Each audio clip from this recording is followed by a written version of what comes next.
They didn't come to my pinning ceremony. That's where this starts. Not with some dramatic confrontation, not with lawyers or courtrooms or the moment everything fell apart. It starts with an empty chair. Nursing school pinning is not like a regular graduation. You don't just walk across a stage and shake someone's hand.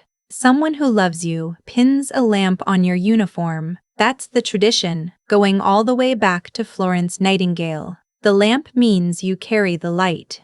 You carry it into dark rooms, into scared families, into the worst moments of people's lives. My aunt was supposed to do it. We'd talked about it for months. She'd said, "Of course I'll be there, honey. Wouldn't miss it for anything." She didn't come. My mom didn't come either. Neither did my uncle, my cousins, none of them. A nursing instructor I barely knew pinned me. She was kind about it. She smiled like she understood. I smiled back like it didn't matter. I drove home alone that night with my lamp pinned to a blazer I'd bought on sale at Target, and I sat in the parking lot of my apartment complex for about 20 minutes, just not crying, not doing anything, really, just sitting. That was 6 years ago. I was 27. I want to be clear about something before I go any further. I did not grow up unloved. I grew up in a house full of people who said "I love you" and meant it, mostly. My mom worked double shifts at a diner outside of Columbus for most of my childhood. My aunt, her sister, helped raise me after my dad left when I was 9. We were not rich. We were not even close. But we had birthday dinners and ugly Christmas sweaters, and a rule that you didn't leave the table until everybody was done eating. I believed for a very long time that this was enough, that love was enough, that history was enough. The first crack happened when I was 19. I told my mom I wanted to go to nursing school. She looked at me across the kitchen table with this expression I'd never seen on her face before. Not quite disappointment, not quite dismissal. And said, "You sure that's realistic, Nora?" I said, "Yes, I was sure." She said, "Okay." And then she went back to watching her show.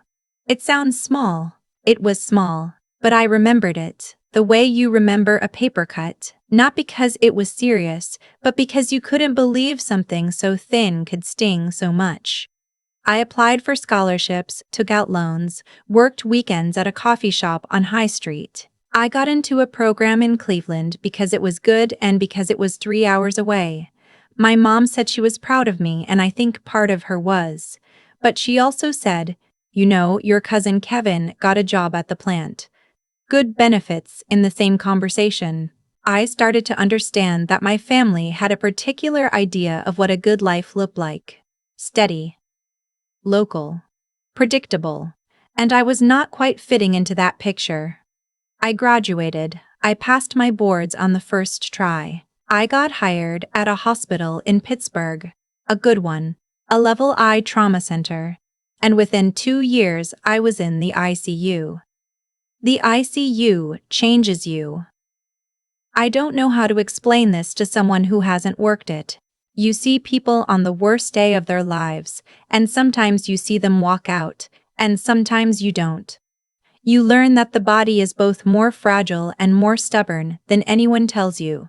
You learn to read faces, the wife who's holding it together, the son who is about to come apart, the patient who has already made peace with something the family hasn't. You learn what matters. You stop having patience for what doesn't. By the time I was 31, I was a charge nurse. I was also doing per diem shifts at a travel nursing agency on my days off, because travel nursing paid almost twice my base rate and I had loans to kill. At my peak, I was clearing just over 6 figures, not Silicon Valley money, not surgeon money, but real, solid, I did this money. The kind of money I had not grown up around. I didn't talk about it much. That was a mistake, I think, in retrospect. Not because I should have hidden it, but because silence lets other people fill in the blanks however they want. And my family filled in a lot of blanks. My aunt called me one Sunday in March, 3 years ago. She called from my mom's house, which was unusual. They usually called separately. She put it on speaker, which I found out later. She said, "We've been thinking about you, Nora. We've been thinking about how hard you've worked and how much you have now, and your mom and I think it's time you started thinking about your roots." I said, "My roots." She said, "Family, Nora. We think it's time you invested in family."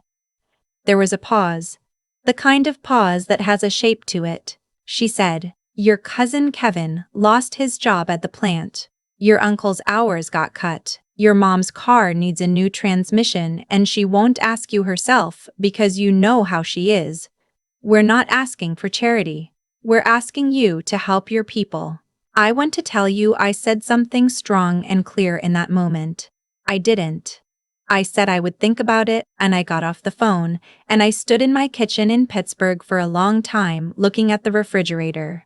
I sent my mom $1,500 for the transmission. I didn't hear a thank you, but I heard through my aunt that it was appreciated.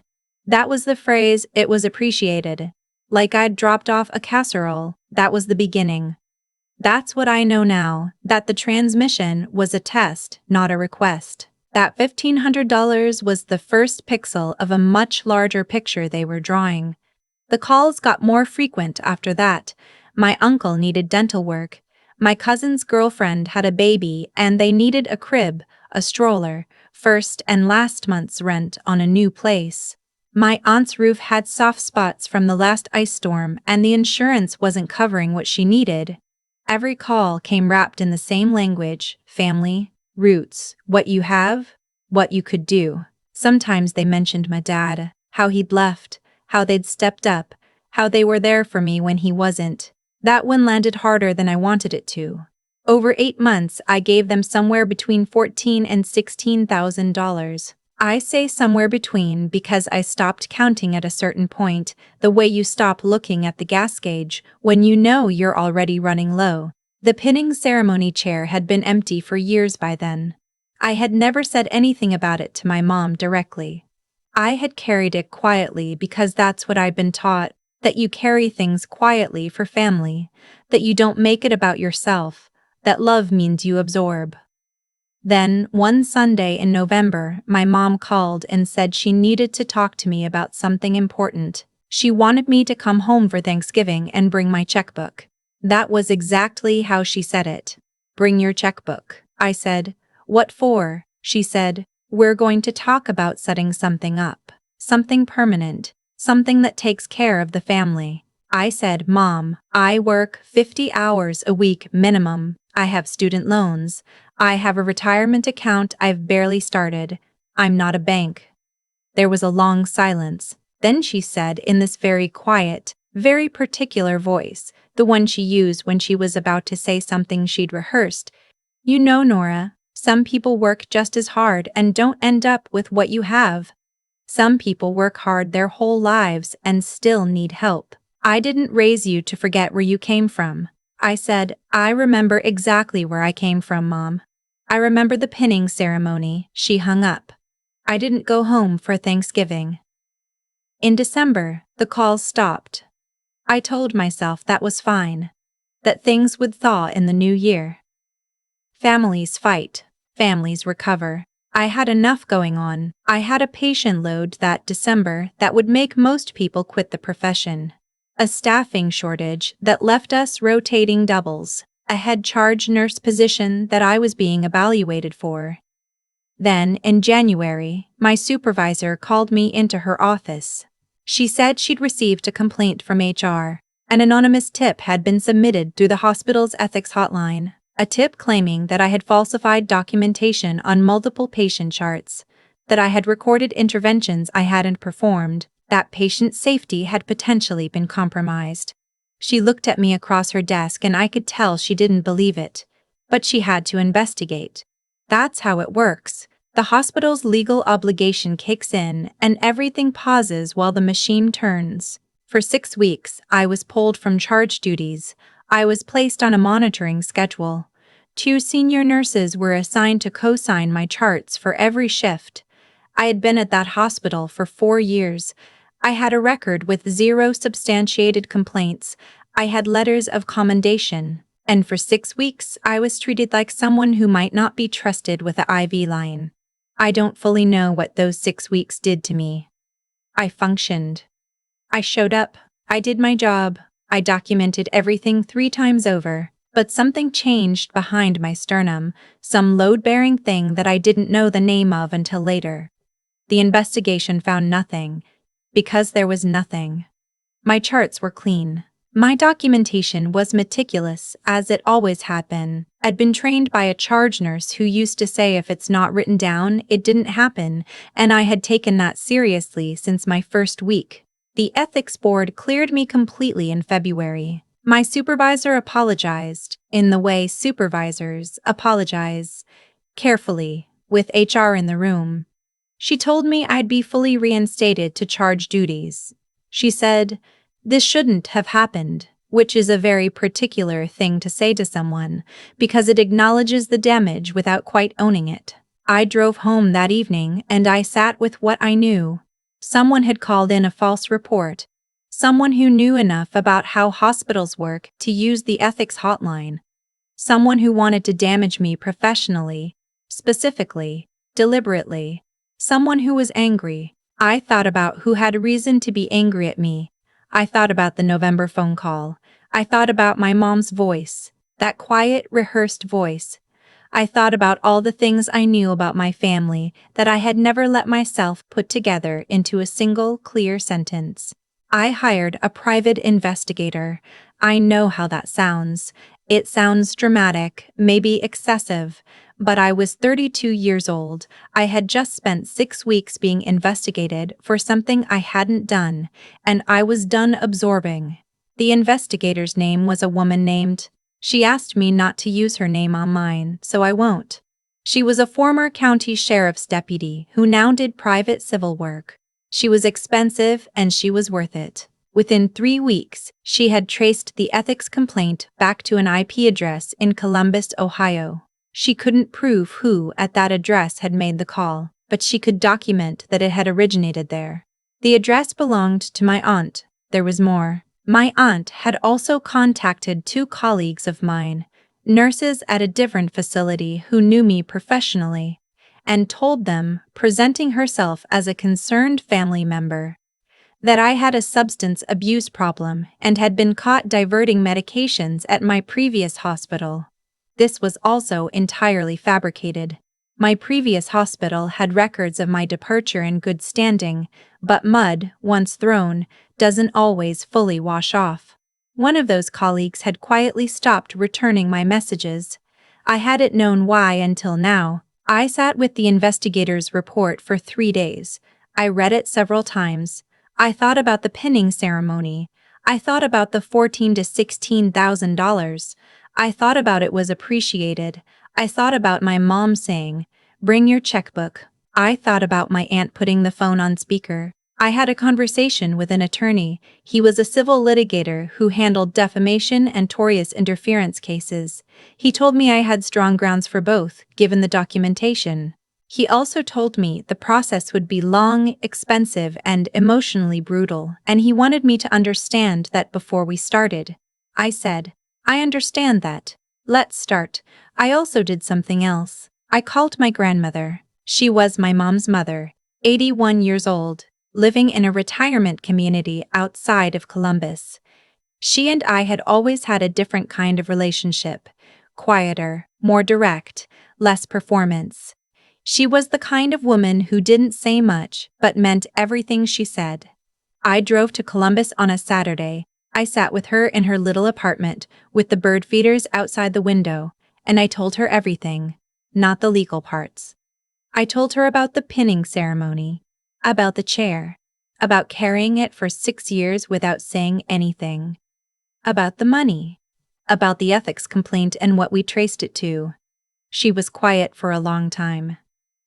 Then she said, "Nora, your grandfather and I made a decision when your mother and your aunt were young that I have regretted every year since. We gave your aunt everything she asked for, and your mother everything she needed. And we didn't treat those things the same. And they grew up knowing it. I didn't know what to say. I hadn't expected that. She said, "That doesn't excuse what they did to you. But I want you to know it started before you were born. You weren't the cause of it." I drove home to Pittsburgh that night and I cried for most of the I-376 stretch, and I'm not ashamed of that. The civil case moved slowly, the way civil cases do. My attorney sent letters. Letters were received. My aunt hired her own attorney. My mom called me twice. Once to tell me I was destroying the family. Once to tell me she hadn't known about the ethics complaint. That it had been my aunt's idea, that she'd tried to stop it. The second call I recorded with her knowledge and consent, as Pennsylvania is a one-party consent state. Her attorney later contacted mine and suggested we discuss settlement terms. There is something I want to say about that period. About the months when the legal process was grinding along and I was back to full charge duties and trying to just live my life while also carrying this weight. People think that being vindicated feels good. And it does, eventually. But in the middle of it, vindication just means you were right about how bad something was. It doesn't undo the 6 weeks of monitoring. It doesn't undo the colleague who stopped returning messages. It doesn't give back the pinning ceremony. What carried me through it was, honestly, work. My patients didn't know any of this was happening. My patients just needed someone to show up. And I showed up every shift, and I did my job. And in those hours the rest of it fell away. And I remembered why I had made this choice in the first place, when I was 19, and my mom had looked at me with that face and said, "You sure that's realistic?" The case settled 14 months after I filed. I can't share the specific terms. What I can tell you is that I received compensation for the documented professional and financial damages. My aunt submitted a written retraction to the 2 colleagues she had contacted with false information. The hospital received a summary of the findings, not to reopen anything, but to ensure the record was complete. My mom and I have not spoken since the settlement. There is a thing people say online when they hear stories like this. I would have cut them off the first time they asked for money. And maybe they would have. But I grew up in that house. I sat at that table. I watched my mom come home at midnight with ketchup on her sneakers from a double at the diner. Love is not a simple thing to walk away from, even when it's hurting you. Even when the chair is empty. I don't think my mom is a monster. I think she is a woman who learned very young that need was a weapon and used what she knew. I think she told herself the whole time that she was owed something, and that owing is a very comfortable thing to believe about yourself when the alternative is facing what you've done. I think about what my grandmother said, about the decision she and my grandfather made when my mom and aunt were young, about how it started before I was born. I'm not the cause of it. That's what she said. And I return to that sentence sometimes when the rest of it gets heavy. I am 33 years old now. I am the nurse manager of a 12-bed ICU in Pittsburgh.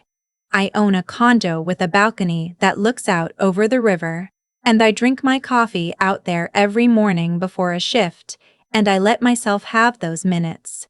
I have a savings account, a Roth IRA, and I am 40% of the way through paying off my loans. I have the pen. It's in a small shadow box on my bookshelf. The lamp. The one the instructor I barely knew placed on my blazer while my chair sat empty. I look at it sometimes. I think about what it means to carry the light. I think about dark rooms and scared people. I think about how much of my life has been spent learning to give that to strangers, learning to absorb for people I didn't know, and how long it took me to understand that I was allowed to stop absorbing for people who chose to hurt me. I didn't get the pinning ceremony I deserved. My mom didn't come. My aunt didn't come. The chair was empty and a stranger pinned the lamp on my blazer, and I drove home alone and sat in the parking lot and felt something I didn't have a name for yet. I have a name for it now. It was the moment I became someone my family had not planned for. Someone who would keep going anyway. Someone who would show up, for her patients, for herself, whether or not anyone was watching. That's all this is, really.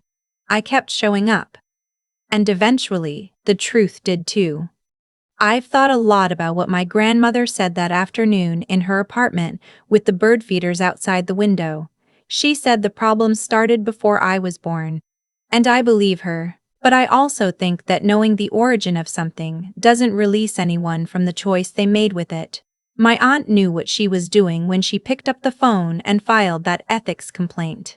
My mom knew on some level when she said, "Bring your checkbook," when she called my pinning ceremony a waste before I'd even had the chance to prove what I was worth. Knowing that they were shaped by their own wounds doesn't change the fact that they chose, every single time, to pass those wounds forward instead of stopping them. That's the part nobody talks about. We're all carrying something we didn't ask for. The question is whether you carry it or throw it. I used to think that absorbing, staying quiet, sending the money, not making it about myself, was a form of love. I absorbed for years. I absorbed the empty chair at my pinning ceremony. I absorbed it was appreciated after $1,500. I absorbed the way they came back only when they heard I had something worth taking, and for a long time I told myself that was just what family meant, that you carried things quietly and you didn't keep score.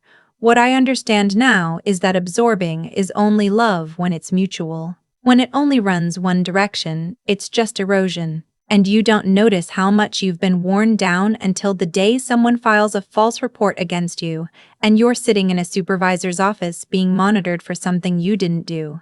And you realize that being careful, being good, being quiet, had not protected you at all. The intelligence part of this, the part I had to think my way through slowly, was understanding that I was not dealing with a misunderstanding. I was dealing with a strategy. My aunt's call, the speakerphone, the money requests that escalated, the false report, those were not accidents. They were a system. And once I understood that, I stopped trying to respond with softness and started responding with clarity. Clarity is not cruelty.